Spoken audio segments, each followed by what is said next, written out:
crise mais il faut qu'on parle aussi de cette crise qui sévit dans le secteur de la justice ak grève bi nga xamante ne jamono ji les détenus ñoom ñoo ci les victimes ma lire poste bi nga xamante ne Seydi Gassama bind na ko ma bàyyi nga def ci aussi sa analyse mi ngi naan les grèves des travailleurs du secteur de la justice durent depuis des années. Elles ont traversé plusieurs régimes et portent atteinte aux droits des citoyens, des détenus notamment, et l'État doit apporter une solution aux revendications légitimes de ces travailleurs. Merci Khady, mais balaa ma ciy tontu damay ñëw ci li Babacar doon wax ci société civile bi xam nga les tout gouvernement muy Sénégal muy partout dans le monde dañu soxla une société civile forte. Parce que tamit ci baromètre démocratie niñ ciy nattee ni ciy presse di jouer noonu la ciy société civile di jouer. Gis nga bon moi j'ai eu la chance de travailler avec la société civile sur beaucoup de projets yi nga xam ne Babacar mu ngi koy wax des fois ngeen dem ci biir Sénégal des fois ngeen élaborer ay documents yi nga xam ne ci njeexital bi sax état bi moo koy jël utiliser ko à son profit donc je crois que des fois je crois il faut des fois ñuy désamorcer un peu les trucs là parce que tension yi parce que daf ko jarul beneen bi ci wàllu grève SYTJUST bi ak grève bi commencé perdurer carrément man dès l'entame de la grève bi ñu lancé préavis heureusement que ci plateau bi fii laa toogoon wax ko ma ne leen pour avoir été je dirais pas acteur mais bokkoon ci facilitateurs yi à l'époque mooy la grève des 3 mois dama ne leen l'État le gouvernement actuel a intérêt à ce que grève bi bañ a am mooy na ñu wax les greffiers ñu ñëw toog ak ñoom. Parce que c'est un problème ni ko Seydi Gassama waxee bu traverser ay pouvoir ñoom le problème c'est quoi le problème mooy que boo xoolee le conseil des ministres du 28 juillet 2018 le président Macky Sall jël décret daa di wax daa jël un projet de décret wax déjà ni que li ma d'accord ak syndicats yi des travailleurs de la justice mooy lii dinaa ko acter par un décret ñu acter décret bi par la suite ce qui s'est passé en certain moment mooy ce que je dis souvent toogoon nañ fi benn moment nga xam ne on était dans un non-état finalité dossier décret bi génn la substance du décret bi nga xam ne moom lañu d'accordoon ñu rocci ko au niveau du ministère de la fonction publique. Mais il faut préciser que jamono jooy c'était sous le régime de Macky Sall. Justement non c'était sous le régime de Macky Sall. ñoom nag loolu nañ doon kaas ba seen grève de 3 mois boobu nga xam ne moo xawoon yóbbu laabisina le kii yi nga xam ne moo doon garde des Sceaux El Hadj Malick Sall. donc loolu Maître Malick Sall ñi ciy waxtaan président Macky Sall woowaat leen ñu jéem a trouver ay arrangement mu joxe woon encore ay directives pour qu'on revienne aux fondamentaux du premier décret ba finalement nguur googu jóge fii nguur gi egsi bi ñu egsee dans le cadre du jubal jubanti man jàpp naa ni que suñ ñëwee xaddi si la ne la man dama amoon contrat fii waaye contrat bi dañ ko falsifié man laajuma dara dama bëgg rek contrat bi nga mën ay enquête waaw mais li gouvernement bi waroon def mooy jël décret boobu bii leen waa greffier yi jox ak décret bii existé te loolu bu ñu ko seetoon secrétariat général du gouvernement gis ko. Ayobu Malick Diop invité nañ ko fii. il a dit la même chose. voilà mu nga bu ñu ko seetoon foofu gis ko jël décret yi teg sur la place publique xool ne leen bon d'accord vous avez raison mais yéen ñi wax xam ngeen ni ñun bi ñuy jël dëkk bi situation bi dañ fi fekk lii mënuñu ko lii mënuñu ko lii mun nañ ko lii mun nañ ko ñu aller dans ce sens mais gis nga le fait que les ministres sectoriels di bañ le dialogue avec les entités syndicales mooy jur musiba yii parce que nit ku ñëw ne la Khady madame Diop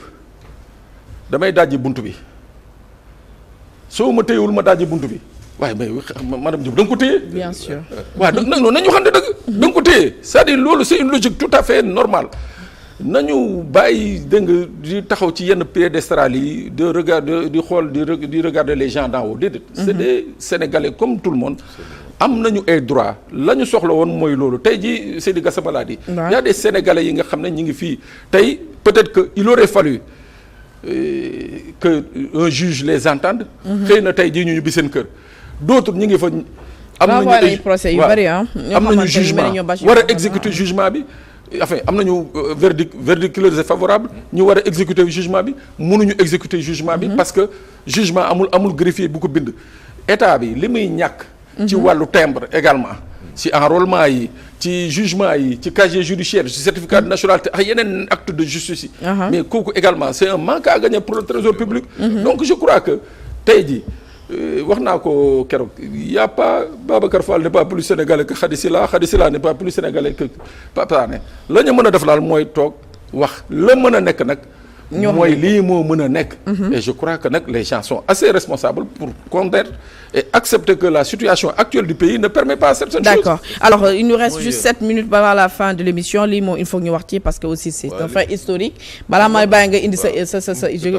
wala defa waxal ba pare après ñu soog ci lire en 2 minutes nga pilier justice dafa nekk loo xam ne pilier bu essentiel la ci démocratie non seulement une bonne administration de la justice dana gën a dëgëral démocratie ak état de droit mais également sàmm aussi ak yelleefu citoyen parce que comme ni mu ko waxee grève bi au-delà des procès qui sont renvoyés des jugements qui sont renvoyés des détenus qui devaient peut-être être jugés et qui restent en prison mais day gis citoyen boo xam dafa war a dem def concours. waaw soxla casier judiciaire administration judiciaire wala mu soxla vraiment un acte de justice. bu ñëwee du ko mën a am. mooy je crois que fi Seydi doon waxee vraiment c'est une violation des droits aussi des citoyens les citoyens dañu am nu mu tëddee quand même un droit vraiment à l'accès au service public. même visite des prisonniers. côté yooyu xam nga problème la mais en tout cas de cause je pense que. li am mooy toujours nañu waxtaan gis nga boo fàttalikoo grève bi nga xam ne amoon na ci secteur collectivité territoriale yi. waaw aussi noonu la taroon na demoon na ba nga xam ne. 2 ans ay engagement yi fi nekkoon ñële fi nekkoon jëloon nañ ko respecté wuñ ko ji ñëw hérité d'un dossier affaire bi ñuy daw ak moom daw mais récemment je pense que toog nañu ba mujj trouver avec vraiment une solution avec la question de la fonction publique locale. La même manière pour man je pense que ñi fi nekk. war nañu am écoute ñëw na serait-ce que toog ak syndicat yi waxtaan et comme ni ko Pape waxee. ñëpp xam nañ ne fii vraiment situation bi métti li ñu hérité la situation budgétaire la situation financière du pays avec le déficit budgétaire les difficultés au plan économique loolu c'est une réalité boo xam benn Sénégalais néewu ko ñu koog ne leen kat lii ngeen wax xëy na vraiment dëgg la waaye waxtu bi mënu wala lii la ñu mën bu ñu demee ba dawal par exemple nangami weer dinañu def lii et cetera loo gis waxtaan la. pourtant nag le ministre de la justice et le ministre fonction publique Olivier Boucal recevoir na leen mais amuñu trouvé wuñu terrain d'entente ñoom ce qu'ils veulent mooy instant yi le premier ministre recevoir leen. waaw loolu nag pour man je pense que rek ay waxtaan la. syndicat ak gouvernement wala ak employeur yàgg nañu jàmmarloo. mais jàmmarloo bi du ci intérêt kenn.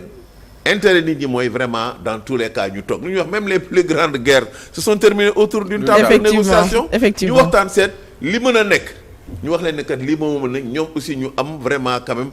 dégg-dégg am générosité xam ne kat vraiment ñu ngi porter préjudice peut-être donc aux populations ñu nangu loolu nguur gi tamit xam ne ñii dañoo am ay droits ay liggéeykat lañu pour cette situation là perdure non seulement ñu ngi leen di porter préjudice mais également ñu ngi porter préjudice ñoom aussi population donc je pense que daal en tout cas ce qu'il faut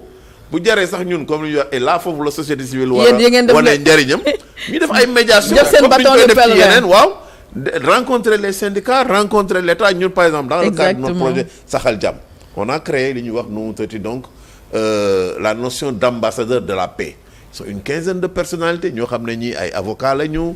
ay vraiment personnalités neutres intègres ñoo xam ne dañ leen dajale. ñu nekk une quinzaine de personnes ñi c'est des chefs religieux ñoom heure boo xam ne am na conflit fenn dañ leen di mobiliser pour ñu jël ay initiative donc dem di fay. loolu nag ngeen war a def donc je pense que war nañ ci dox tànku jàmm pour que loolu mën a dellu si greffier yi mën a reprendre seen liggéey. au bénéfice vraiment quand même des usagers de la justice vraiment il faut le faire loolu je pense que donc nous encourageons en tout cas. c'est ça les concertations initiative bu am solo te loolu moom ñu ngi leen ci encourager bu am solo bu yàggee alors tey aussi il faut fam fee boo xamante ne mënuñu toog ci plateau duñ koy wax mooy la France a libéré ce jeudi sa dernière base militaire permanente au Sénégal. yéen ñaar ku ma def ci sa commentaire en 1 minute parce que. waaw mais écoute c'est defoon na ko Côte d'Ivoire def na ko. je trouve que c'est un acte de souveraineté. Qu'il faut saluer parce que li warul woon am bu amee dañ ci voilà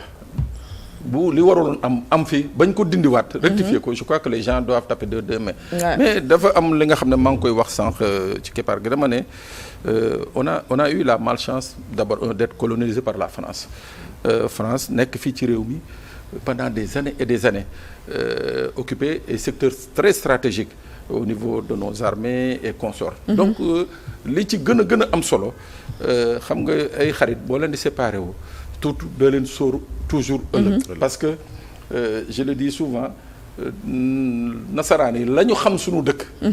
ñun yàlla dafa dogal ne xamuñu ko parce que ndax lan xamuñu ko parce que accord de paix yañ doon signé ñoom bu ñu koy signé fële ca France dañuy woo seen état major seen généraux yi seen stratégie yi ñoom ñëpp ñu ñëw toog conseiller président de la République France ne ko lii ak lii nañu soxla nañu ay couloir yi nga xam ne fa nañuy jaar pour suñuy avions yi naaw ñu bañ ko contrôler soxla ñu ba ñu signé lépp bu ñu paree président Sénégal bi dañ koy woo rek ne ko ñun loolu li nañu soxla moom du ànd ak ay généraux du ànd ak ay stratèges day ñëw ñu ne ko ñun li nañu soxla mu ne gongo donc lii la temps bi jeex na voilà. en une minute je pense que il faut s'en féliciter comme ni ko Pape waxee. prouesse la boo xamante ne aussi c'est le régime de président Bassirou Diomaye ñoo ko def boo xam ne vraiment tey Sénégal exercer na ko mais li am solo mooy c'est vrai que base yi dem nañu mais je pense que la coopération militaire n'est pas rompue du tout et je pense que loolu c'est dans l'intérêt mutuel donc de nos pays par rapport à des questions géostratégiques par rapport à des questions aujourd'hui vraiment de sécurité nationale qu'il y ait une coopération mais que ce soit une coopération gagnant-gagnant loo xam ne du donc une association maanaam du cavalier et du cheval comme ni ko Pape waxee bu njëkk ba accord yi ni muy demee da ngay ñëw rek sëgg toi bi peut-être war sa kaw dina def alifas je pense que bu fekkee ne ñu ngi waxtaan sur des bases égalitaires dañ leen joxoon bases yi vraiment pour lii ak lii avantage tey gis nañ ne tey base yi ñun war nañ ko jëlaat parce que vraiment moo méngoog tey suñu gis-gisu jamono ak suñu réew toll bon dañ koy jël li ci des nag mooy on continue la coopération bu amee y a des officiers yoo xam ne ñu ngay dem dans les grandes écoles de guerre françaises wala aux États-Unis dafa def formation ñoom aussi ñu ñëw fii di conseiller donc suñu militaires yi je pense que coopération noonu la war a demee. di la remercier bu baax a baax Babacar Fall Gradec. Je vous rappelle que vous êtes membre du directoire du dialogue national aussi membre de la